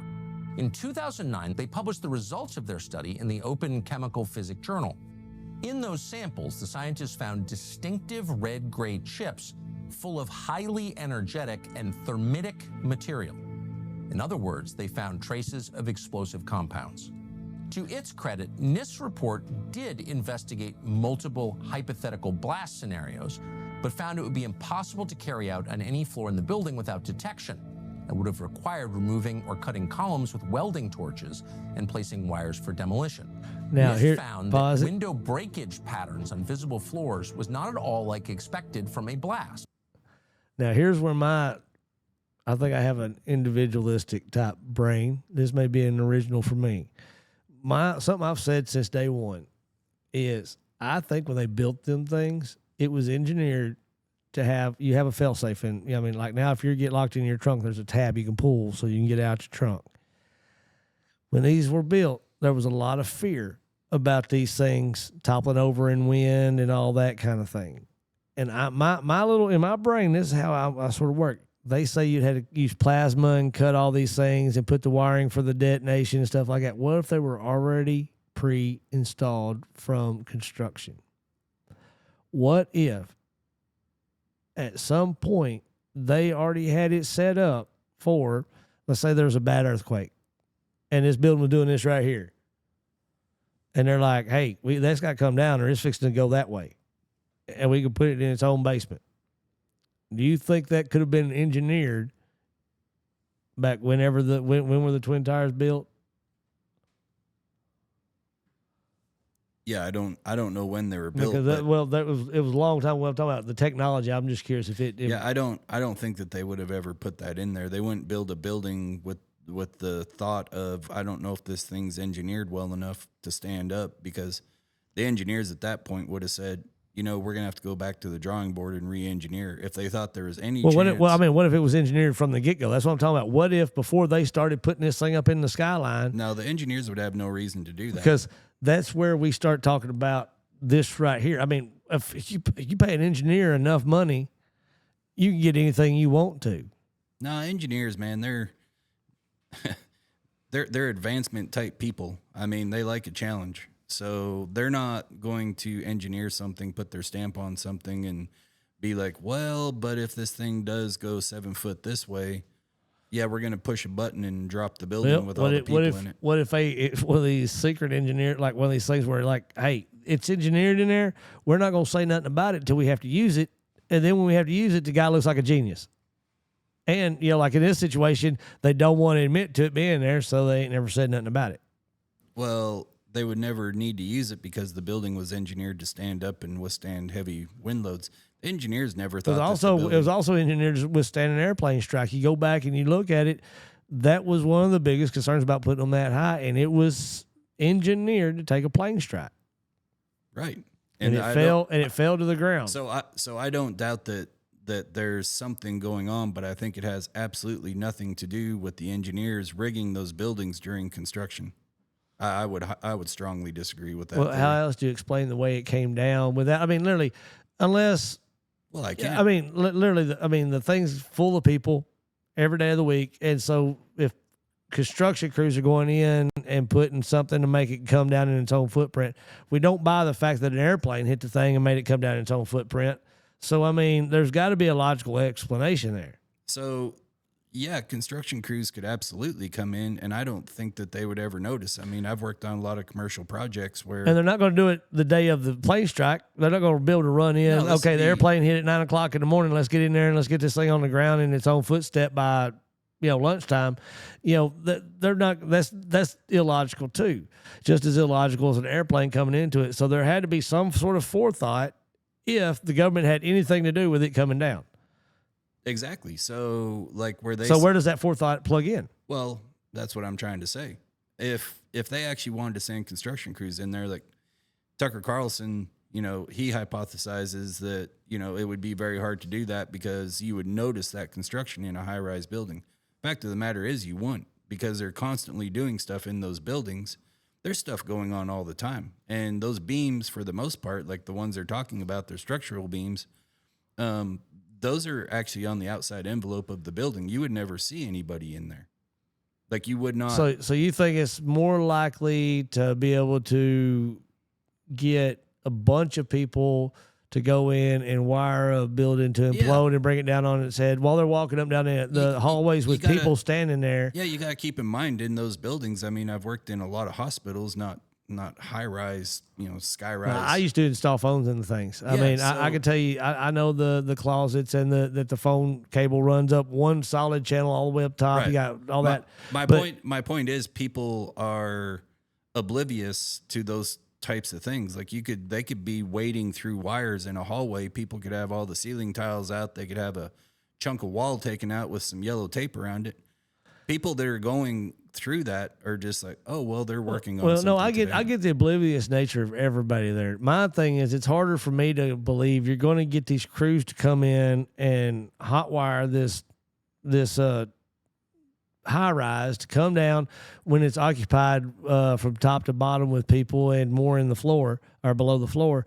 As to me, it's a little bit more logical to think the engineers, when they're building this back in the day, there's already concerns. There's political pressures on everything. Somebody slides an engineer and says, hey, man, we need to work in a fail-safe here. We need an auto-destruct. That's not a fail-safe. It's an auto-destruct. It's a double fail. Well, what it is, it will fail safe. So instead of it going this way, not having control over it, we don't know where it's going to go. When the moment it has, we at least know we have control of the demolition. They simply wouldn't build it.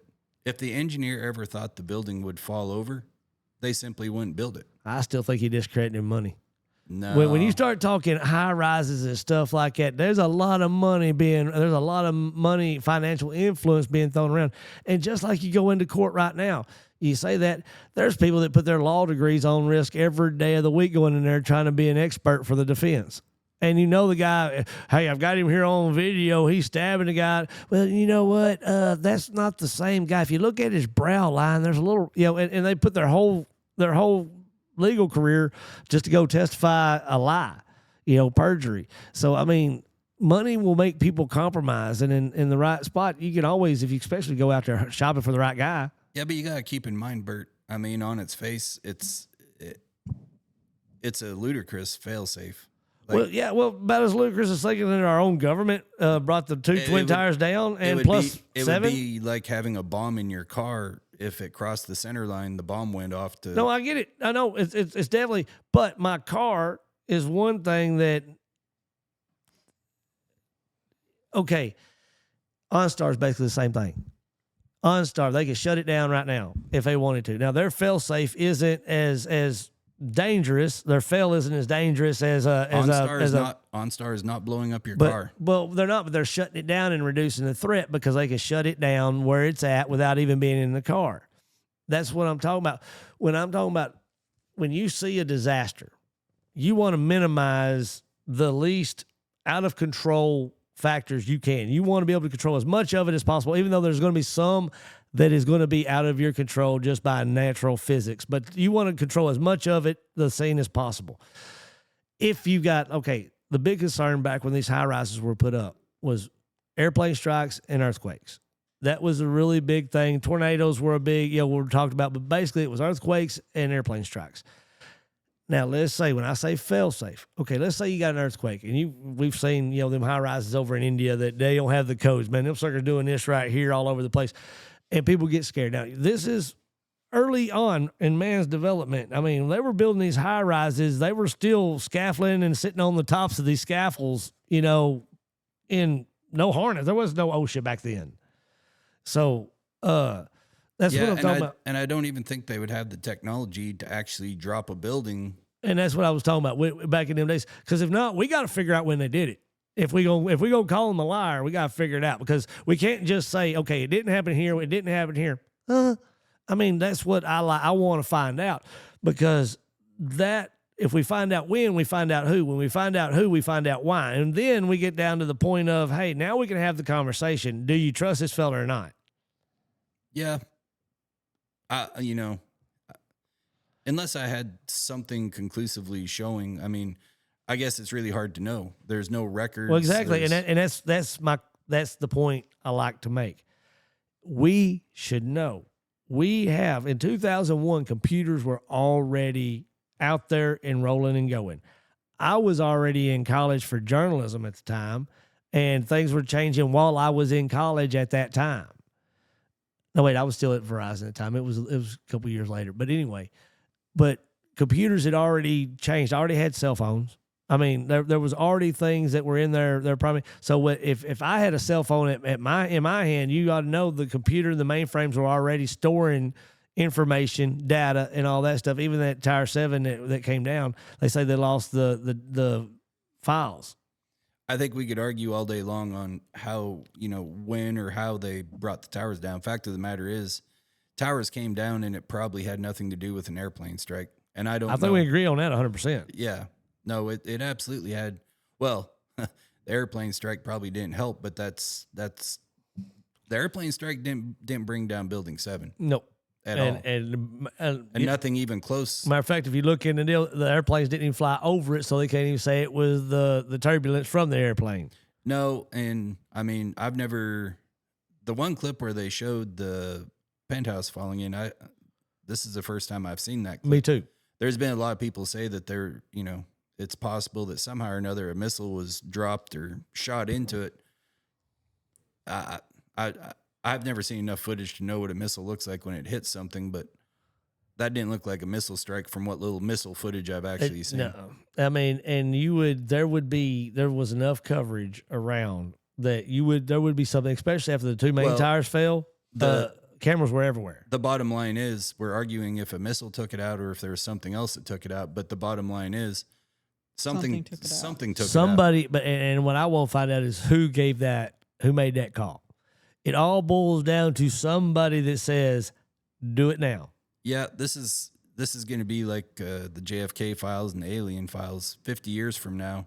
Somebody's probably going to have an answer, but you and I aren't going to be here for it. There'll be a deathbed confession, and what'll happen with it is it'll get brushed under. It'll be told to one person, and it'll be told to a couple of news outlets. And for the rest of their time, they'll be on Tucker Carlson. Yeah, my uncle was the one that was there, and he's the one that said he made the call, but he died 2 breaths later. And, you can't never prove it. You can't tell if the guy's just trying to look for his 15 minutes of fame or not. And literally, when you bust a person in one lie, you distrust them until they prove themselves honorable again. This one right here, we're willing to let obviously look at the range of destruction, the scale of destruction and mass chaos that was caused by this one event alone. And if that's the guys, I mean, you don't trust somebody that will wreck your car if you let them borrow it on a weekend. How are we going to trust a government that possibly killed thousands of people in something that we all say sounds fishy, and they're telling us you just got to buy it? Well, you're probably talking to the wrong guy about that, because I wouldn't trust him even if there wasn't anything fishy. I mean, I'm just past that point. I just know that there's stuff going on that is bad. And I mean, this here is blatant. Yeah. And like I said, and I'm one of these, as I said at the start of the show, I'm one of those guys that I've always had questions. The first time the tower fell, I mean, I remember seeing it in real time, and I went, that don't make sense. And at the time, the shock and the awe was out there. And so to even make a comment about it, I was looked at sort of strange. And so I've brought it up in casual conversations and stuff like that. And we just now got a platform here where we can start having honest conversations. And I love, hold on a second. Miss Edie Booth just chimed in. Let's see what Miss Edie said. She just texted me. She said, come on, guys. You won't think the CIA, Mossad has demolitions expert. What a missile looks like hitting a building is quite similar to the hole made by the airplane hit at the Pentagon. And Baby Bush would have been trusted with zero information about any of it. So Miss Edie has her opinions, and I think she agrees with us. I mean, in our own. If anybody actually asked questions or watched any of the information that's out there, I mean, yeah, some of it's probably been doctored here and there, but the net sum, the aggregate of all the information out there, you can't not say that there's not something else going on. And she said she went crazy on this stuff the year following the death and destruction. So, and knowing her, she probably dug into it really deep. And so we might have her on here as we dive deeper into some of these conspiracies. But, dive deeper, not Dave diaper. I have dyslexia and I still wear a diaper, so leave me alone. But these conversations, we're still buying. There's still people out there believing a spoon-fed narrative. Well, we've got. That's because the whole American country has been conditioned to believe what we've been fed. I love how you just said that, and I have done different little spiels on that. We are a nation that is used to being lied to. I mean, you listen to a car commercial, you listen to some of these drug commercials that come across our screens on TV, and what is always on there? You have fine print that they put as small as they can because they know that nobody's going to read it. They have some very fast-speaking auctioneer down there. It's like, side effects are blah, blah, blah, blah, blah, blah, blah, blah. And they run through it so fast that your ear cannot hear and comprehend what you're hearing. You just hear we know it. Little things here and there. And we go into the voting booth, we cast a vote for liars all the time, and we walk out the booth feeling good about ourselves. And we know, I've said it. How many times have you heard me ask it? Do you trust your government? And everybody overwhelmingly, no. Well, and we're only talking about like 10% or less that even go out to cast that vote, and the rest of people don't even care enough to even do that. So a lot of those people that go out and cast their vote, a lot of them never turn around to see, what are the results of the person I voted for? Is he doing good? Is she doing good? We don't ever go back to see. We just assume that, I voted, I'm done. Hopefully everything works good until next election. Exactly. And it's you turn a blind eye. You go out there, you cast your vote. And just like you said, you don't go and you don't follow up how many times they voted. You don't see which side of the issues they voted on. All you're like, well, hey, I like the shape of the ship. It's good. It's not. And where it sways in is when the people get so bad that they want to change the ship. Well, those people that didn't vote the last election came in here and vote this time. They'll sort of shift it this way because, you're going to have your group that vote every single election. They're not the ones that swing the election. The ones that vote every single election, party line, they're not swaying the vote. They're not swaying the control.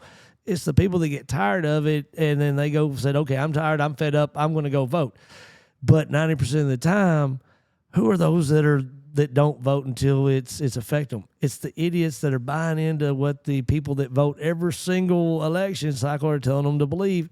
And they're like, well, I like what they say better, so I'm going to go they're not going to put the effort into it. So that's why we got to do stuff like this. We start talking stupid conspiracy theories. 9/11, we'll have people watching this just because they don't believe. They won't find out if there's something that we've come across. But throughout the thing, maybe they'll get the message. Check on your political leaders. Check on your ruling elite. Let's always babysit them. Also, no, there's consequences. Tucker Carlson is feeling those consequences. He's no longer the chosen one of the whole right-wing conservatives. He's basically in his own space. He's lambasted. He's lambasted. He's in his own space, and that's why people, even if this is why people don't talk about conspiracy theories, because everybody else, it's the sheep effect. You're not part of the group. Now since you're not part of the group, we're going to ostracize you. But look at what happened. Look at our baby Carlson grew up, because like I said, when he first sat on that couch, I literally quit watching Fox and Friends because of him, because he annoyed me so much. And it wasn't so much, I don't know, maybe it was because he was overzealous to try to, go be the first chair on the couch or whatever it was up there. But throughout his whole, even when he had his own show, I would watch from time to time, and I don't know, it was just something about him. I just didn't like him that much. But then all of a sudden, he was ousted. And then once he got ousted and they started, they painted him a leper. And the moment they started painting him a leper, he started doing his own stuff. And I've watched more Tucker Carlson in the past probably 6 months than I ever did when he was on Fox. Because to me, when he was on Fox, he was the reason why I hated Fox. He was towing Fox's narrative, and make no mistake being about a good it. Little company man. Yeah, exactly. They have talking points and they have a whole agenda that they're working on. So yeah, Tucker Carlson not only did he grow up, so to speak, when he got kicked out of that little bunch, but he's become a lot better reporter. Our little baby boy's balls have dropped. He's become a real big reporter boy. I wasn't gonna go there, but yes. Yeah, well, like I said, I and of course, a man scorned, he's a disgruntled, and who's going to tell the dirty secrets, Well, we've only got about 15 minutes, and I wanted to get the lunch specials in one more time and do the weather report one time. Again, we're doing this 5 days a week. I've got to call Richard Smith, see if he's still going to be on Friday. Make sure, since the change of locations, I'm hoping he'll still be on. I guess tomorrow you and we can finish this up and continue with this kind of quality content, because what I want is people to keep joining in the conversation, because if we start here where we can all agree something's fishy. Well, I don't know that I'll be available tomorrow, but we'll just have to kind of figure it out and see. Already making excuses. Boy, he's afraid of them black helicopters and that watch list. Yeah, I never really know. It just depends what's lined up and what's going on. In other words, he doesn't know what Miss Sheila's going to say. You're doing this, and I don't want to hear no backlip. Well, yes. Yes, there we go. All righty. Well, let's go ahead, Corbin, while I make my way over to the weather studio. We're going to do the lunch specials real quick. Hamburger steak, mashed taters. It's scratch cooking. Get it with a soda, $14.99 at Tracks. Get your dirty sodas, 100 North Main. As you cross the tracks coming in from Van or Canton on 17, on 110 there, Main Street, Grants Lane, you'll see the big mural on the side of the wall. Go in there, the two salty broads. Tell them you saw them on VZTV. Go get there. It's good food. It's not eating out somewhere. It's eating over at someone's house. It's that good. So y'all go see the gals over there at Tracks. And also, if you're in the mood for some pizza, Grand Slice, 2 larges, 1 topping, $20. Like I said, they just had some expensive repairs. Y'all go help them get back on their feet. Y'all go buy a whole lot of pizza. If you got parties and all that stuff, go buy a whole bunch of pizzas from them. It's good pizza, I promise you. We've also got a couple of Freedom Fest come up. We got the Van Boom Fest coming up this Saturday. There's going to be vendors. There's going to be food. There's going to be music. It's going to be everything that you can imagine. They never disappoint over in McMillan Park. That is the 250th annual anniversary American celebration, Van Freedom Boom Fest, 10th annual for them. And then we got Grand Saline. They're going to have their red, white, and blue festival. There's going to be a watermelon eating contest, saltine cracker eating challenge, jalapeno eating contest between the Sheriff's Department and the PD. It looks like we'll have water slides, foods, vendors, free music that night, 2 to 10. Y'all come out, celebrate America. I think there's going to be one over in Canton somewhere. I think I saw over Celebrated to Cross or something like that. They're going to be celebrating America over there. There's a whole lot of different events. Y'all be sure and let us know. Y'all have got my phone number on this show. Y'all have written it down. Y'all be sure, let us know where your Freedom Fest, your fireworks stuff, so we can keep people out there. They know where they're at. If you see the ads on the side here, y'all be sure and shop with those folks, because it's because of them we're out here to be doing this. Corbin, play us a little bit of jazz music and show us some gas prices. Some gas and jazz. Oh, boy. Okay. I want to turn that.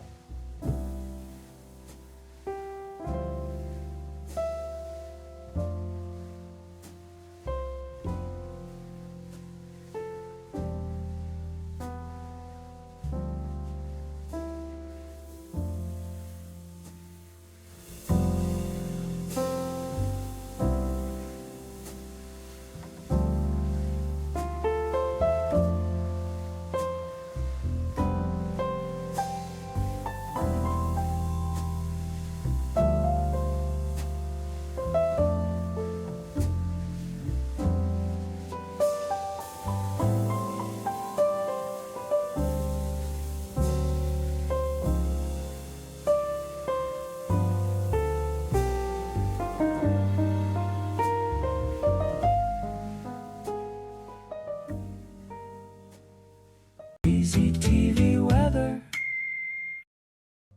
All right, here we are. We're going to wrap up from over here as we look at a little bit of a weather outlook. I want to say thank you to Katie. She did not feel good today at all, but she decided to step in and make sure we got the show going. It's just going to be a hot one, folks. We're going to be up around 92, 93 today for the high, depending on where you're at. Right now, we're in the low 90s, upper 80s, and our wind's going to be blowing. Let me see. My watch here says about 11 miles per hour north-northeast. We don't have any rain in the forecast for you, so it's just going to be hot with a slight breeze. It looks like about 10 miles an hour, 9 miles an hour, depending on where you're at. The dew points are dropping. We can see that it was up in the 70s a while ago. So your humidity is going to be in your low 60s right now. So that means it's going to, our feels like temperature is going to be up around the 3-digit range. I think it's supposed to feel like 101 today. As me and my wife like to say, if it feels like 100, it is 100. And this right here is, what is this, Bubba? Wind animation. Okay, that's the wind. Oh, visibility. Well, you're going to be able to see forever. Corbin's over there laughing. He's just pushing buttons trying to check things out. We did have a pollen count right here. So it is getting a little bit more of a yellow out here. It's not quite as green as it is over here around my knees. But if you look out there anyway, be sure to have your Benadryl handy or whatever your allergy medicine of choice is. And we're going to step over here, let you get a look at your forecast up through Sunday and through your day. It looks like we're going to be right around 75 degrees this evening for the low after we top out at 93 about 3 p.m. Anyway, guys, that's about all we got for today. We'll be back tomorrow.